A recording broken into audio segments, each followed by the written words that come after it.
On dit que c'est une secte, que Mélenchon est violent. On a le droit de rigoler aussi, non? Qu'il insulte les gens, qu'il ne respecte personne, qu'il faut que les gens lui soient inféodés. Vous l'avez vécu, vous l'avez connu, ça, ou pas? Oui, bien sûr. Pardon? C'est la vérité. Nous, quand on... Oui, c'est la vérité. La République, c'est moi! Ok. Raquel Garrido passe à table et veut littéralement... C'est les traîtres, hein, c'est devenu les traîtres et les filles. Raquel Garrido, Clémentine Autain. Si on pouvait tous les éradiquer, ça serait formidable. Enfin, les éradiquer, c'est pas un beau mot. Et veut littéralement mettre Jean-Luc Mélenchon hors d'état de nuire. On est dans une espèce de mini-guéguerre de gauche. C'est assez savoureux, on va pas se mentir. Et regardez, comme intro... Je trouvais ce tweet assez sympa. L'ennui avec Raquel Guéridon, c'est mignon, c'est qu'elle a attendu de se faire jeter comme un étron, on va dire ça comme ça, pour passer à table, c'est pas faux. Ce qui enlève du poids à son témoignage, bien que je n'ai aucun doute sur la manière dont fonctionne cette fosse à purin, qu'est LFI. Oui, bon les amis, vous savez que Raquel Garrido s'est fait littéralement éjecter de la France Insoumise par Merluch, Chikirou et compagnie. Pour revenir un petit peu sur l'affaire, c'était le 14 juin 2024. Hein. Elle avait même fait petite référence à Amel Bent. Ça n'a aucun sens. Je découvre à l'instant, c'est à partir de ce moment-là qu'elle a commencé à avoir le seum. Je découvre à l'instant, disait-elle, que LFI a décidé de ne pas m'accorder l'investiture. On me fait payer le crime de lèse mélenchonite. C'est fort regrettable au moment précis où, avec le nouveau Front Populaire, nous incarnons un nouveau projet démocratique pour le pays. Oui, on a vu ça. Hier, une salle de 300 citoyens, blablabla. Ils seront déçus. Dégoûter les habitants des banlieues, c'est le contraire de ma philosophie. Viser la lune, ça ne me fait pas peur.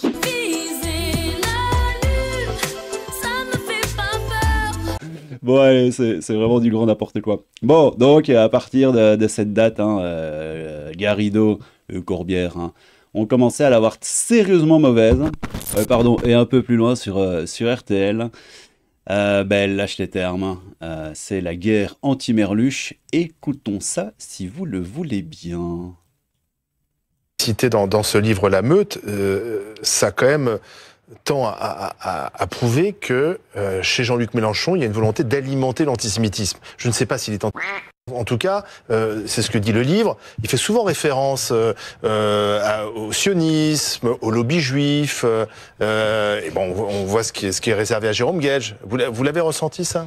Alors si je peux me permettre, et puis ça va permettre de couper BFM et de ne pas me faire sucrer la vidéo, il y a cette petite phrase ici, hein, toujours dans La Meute, où Raquel Garrido était surnommée Merkava. C'est un char israélien en interne à la LFI, donc le nom des chars israéliens, car identifié comme sioniste. Il parle de Rachel Garrido. Il peut aussi glisser tout sourire, hein, Mélenchon. Raquel, elle est super, le seul problème c'est qu'elle est extrêmement naïve sur l'influence de la communauté juive en France. Voilà, Mélenchon. Ou qui lâche, écoutez, regardez, un ancien de l'Essonne raconte sa gêne après avoir entendu, selon son récit, Mélenchon lancer à une militante au nom à consonance hébraïque au détour d'une phrase « Toi et les tiens ». Deux personnes un temps très proches de lui affirment aussi l'avoir entendu plusieurs fois parler du lobby dont on ne doit pas dire le nom, etc. etc. C'est assez lunaire, hein, quand on voit quand même la différence entre l'interne de LFI et puis ce qu'il montre en externe. C'est assez rigolo. Ouais, continuons. Alors, écoutez, moi je pense vraiment très important de dire que les militants insoumis, l'électorat insoumis, la France insoumise, oui mais justement, n'est pas anti-lémite. Et d'ailleurs, si elle l'était, ça rendrait absolument impossible l'union avec la France insoumise. Or, ne pas être en capacité de s'unir, là, les 9 millions du Front Populaire, ça veut dire donner les clés du camion à l'extrême droite en 2027. Donc, je ne veux rien dire qui puisse alimenter ce discours qui, par moment, effectivement, est d'une grande mauvaise foi. Donc, il faut mettre Jean-Luc... Oh, c'est rigolo, t'as vu derrière, ils ont mis une photo de Merluch, la bouche grande ouverte. Là, on le voit pas bien, mais à mon avis, ça le met pas en valeur.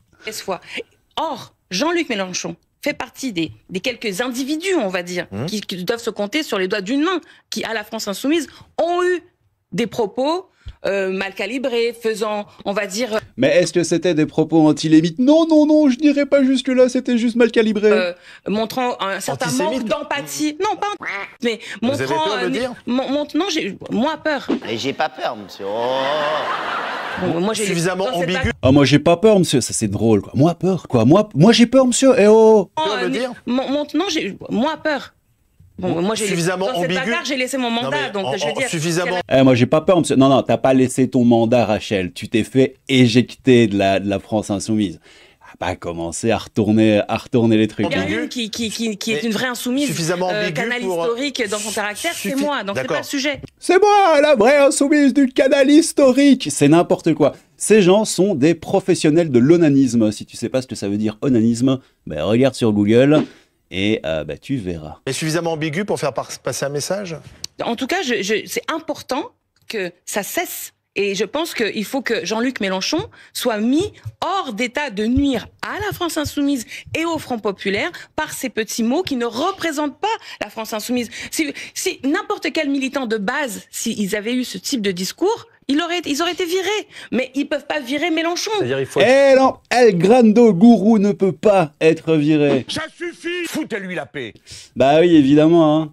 Flash, oui, c'est la vérité, répond Raquel Garrido, députée ex-LFI, lorsqu'on lui demande si la France Insoumise est une secte. Et si Jean-Luc Mélenchon est violent. Ah ouais, non, mais quand je vous dis que ça lâche, ils en ont plus rien à foutre. Hein. Alors Raquel, de toute façon, elle sait qu'elle est grillée, donc elle se dit, allez, tu sais quoi, griller pour griller, autant aller jusqu'au bout. On dit que c'est une secte, que Mélenchon est violent, qu'il insulte les gens, qu'il ne respecte personne, qu'il faut que les gens lui soient... Oui, c'est vrai. Vous l'avez vécu, vous l'avez connu, ça, ou pas? Oui, bien sûr. Et je pense que c'est d'ailleurs un des problèmes, si vous voulez. C'est la vérité. Nous, oui, c'est la vérité. Et quand on quand on quitte le Parti Socialiste, mais même au PS, nous battions pour la 6ème République, c'est parce qu'on veut rompre avec cette espèce de problème culturel en politique française, qui est l'idée de l'homme providentiel, l'idée qu'un homme, tout surgirait en fait d'un monarque présidentiel, etc. C'est pas tout à fait faux, ça. C'est vrai qu'en France, vous avez un espèce de grand délire autour de l'homme providentiel. Alors perso, moi, voilà, je suis belge, donc dans ma tête, je suis pas formaté de cette manière-là, mais j'ai déjà remarqué qu'effectivement, vous avez un petit peu ce délire-là. Alors, on l'aime, on l'aime pas, on y adhère pas, je sais pas. Moi, perso, l'homme providentiel, j'y crois pas trop. Même si l'idée peut être assez intéressante, hein, je dis pas le contraire, mais j'ai remarqué que c'est un truc assez français. Je sais pas, dites-moi en commentaire ce que vous en pensez. On veut rompre avec cela, mais au Parti de gauche, il y avait des adhérents, il y avait des congrès, il y avait des votes, et progressivement, en fait, avec la France Insoumise, c'est devenu un parti dans lequel il n'y a plus que 3 adhérents. Le président, c'est Emmanuel Bompard, mais il n'est élu en vérité par personne. Les structures de la France Insoumise... démocratique, c'est ce que vous nous dites. Et donc... Bon bref, blablabla, et puis évidemment, Tamerluche, Chikirou et les quelques gros, mais qui sont derrière Mélenchon et qui lui font pas d'ombre. C'est les porte-flingues, entre guillemets, de Mélenchon. Et je vous rappelle quand même aussi, hein, la fille de Rachel Garrido et Alexis Corbière a été placée en garde à vue pour apologie du terrorisme. On va voir ça juste après. Je vais devoir malheureusement un tout petit peu censurer le truc. Mais en gros, elle dit « Mais ouais, je suis anti-limité, alors tu vas faire quoi? Vas-y, me filme pas, chacal !» C'est plus ou moins ça. Et ici, on a une vidéo assez intéressante. Mais écoutez, vous savez quoi? Je vous la laisse. Regardez-moi ça. C'est relativement vieux, mais en gros, ils sont dans un quartier, ils parlent à certains mecs de communauté, de la communauté juive, qui leur disent ouais, le problème, c'est pas tant les NAZD et l'extrême droite, mais plutôt les hordes slamiques. Vous avez compris, évidemment, je fais attention pour YouTube. Écoutez-moi ça, c'est assez rigolo. Et tu vois quand même la gêne de Corbière, la gêne de Garrido derrière. Ils sont pas très en forme. Nommez-le. Pourquoi vous ne le nommez pas? Nommez-le. C'est quoi l'antisémitisme aujourd'hui? Qui est antisémite? Il y a à la fois un antisémitisme. Non. Mais à la fois, déjà, ça me plaît pas. Non, mais si, à la fois, ça veut dire qu'il y a plusieurs sources d'antisémitisme. Toute l'histoire de dans l'histoire, France. oui, mais aujourd'hui. Mais il y a encore plusieurs sources, monsieur. Aujourd'hui? Il y a encore, oui, il y a encore de l'extrême droite. On parle pas des idées, on parle des actes. Mais il y a encore, bien sûr. Mais vous croyez que ça existe? Attendez. Il va le foutre dans ses retranchements, hein, préparez-vous. Des antisémites islamistes, c'est une réalité, mais vous croyez qu'il n'y a pas d'électricité à Paris? Je vous y amène avec des fachos qui vont Mein Kampf en éviction originale. Il y en a 3. Mais il y en a 3, vas-y arrête Alexis, tu vois, c'est bien, c'est beau, faut entendre, ça faut pousser ces gens-là dans leur retranchement. Ils sont là, regarde, ils commencent à avoir la petite goutte de sueur là. C'est pas le problème aujourd'hui, c'est parce qu'il fait peur aujourd'hui. C'est pas le danger aujourd'hui. Aujourd'hui, le danger, c'est les masses islamistes. Oula! Qu'est-ce que tu n'as pas dit là? Aujourd'hui, le danger, c'est les masses islamistes qui sont antisémites. Aïe, aïe, aïe, aïe, aïe. Il n'y a pas d'extrême droite. Non, mais peut-être qu'un jour, ça reviendra. Vous avez raison, il faut être vigilant. Pas dans ce quartier, aujourd'hui, il n'y a pas. Pas dans ce quartier, heureusement, et c'est pour ça qu'on est obligé d'habiter là et de payer cher pour habiter là. Mais allez au Neuf et vous allez voir les masses islamistes, bien sûr. Non, mais c'est pas Ah, mais il faut nommer les choses.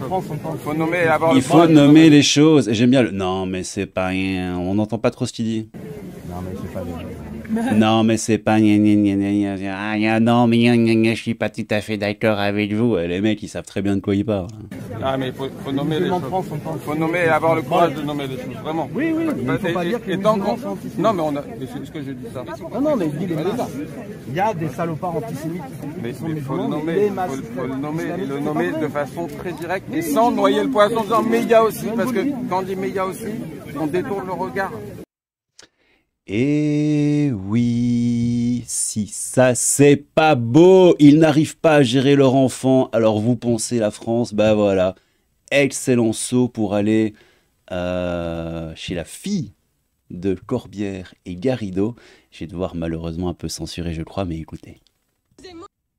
Excusez-moi, je suis je m'en bats les couilles, j'assume, je m'en bats les couilles. C'est mis ici. Voilà, elle m'arrête de filmer. Et voilà, mais arrête de me filmer là. Voilà. Et oui, se déclarant fièrement anti les mimites. Comme si les parents ne connaissaient pas l'anti-mimite de leur fille Inès. Ils sont grotesques, les Thénardier de la République. Ah, c'est pas faux. Quelle jeune fille gracieuse, c'est vrai. Effectivement, voilà. Voilà, elle m'arrête de filmer. Voilà, mais arrête de me filmer. Bah, je sais pas ce que vous en pensez, les petits loulous. C'était le Crabeau Fantomato, un peu de Crabeau et beaucoup de Fantomato. Je vous fais des gros bisous. Les vidéos reviennent à un rythme constant à partir de lundi prochain.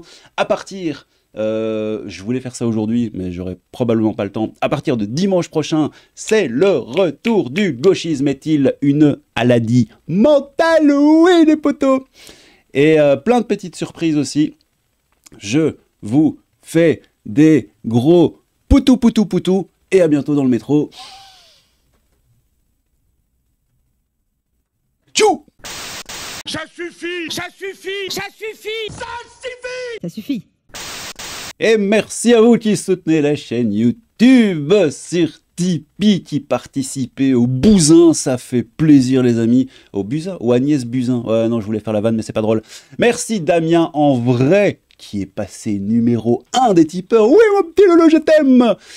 Merci d'ailleurs d'avoir ressaucé derrière ton déjà sauçage. Tu es complètement dégénéré, je t'aime. Merci ton ami Tchatka. Merci Francisco, les deux petits schtroumpfs. Merci Walter, merci les deux anonymes dont j'en connais un et je connais pas l'autre. Mais je vous aime quand même tous les deux. Merci au petit nouveau Marius. J'ai vu ton message, je vais y répondre. Ça m'a fait super plaisir. Réellement, ça fait plaisir de recevoir des messages comme ça.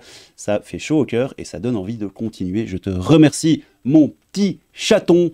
Et merci au plus beau, au plus grand, au plus grandiose Julian. Je t'aime aussi.